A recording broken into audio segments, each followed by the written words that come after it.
Got a helicopter that needs to go somewhere new? Moving a helicopter isn't like shipping a car. It takes careful planning, specialized equipment, and some aviation know-how. Today, we're breaking down helicopter transport and what goes into safely moving your aircraft from point A to point B. Helicopters are big, delicate, and full of precision components. You can't just load one onto a truck like a car. Transporting them involves protecting sensitive parts like blades, rotors, and avionics while complying with safety and aviation standards. That's why specialized handling matters from start to finish. There are a few ways helicopters are moved: partially disassembled and loaded on a flatbed trailer, using lifting equipment to secure the aircraft without damage, crating for long-distance transport or storage.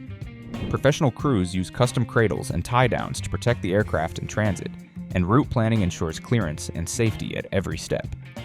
Since helicopters often exceed standard transport dimensions, special permits and clearances are usually required, especially if the route crosses public roads or has height/width restrictions. Experts also check overhead lines, bridges, and terrain to make sure the transport goes smoothly and safely. For detailed quotes and professional helicopter transport support, visit a1autotransport.com/helicopter-transport/. Thanks for watching, and here's to safe, smooth moves.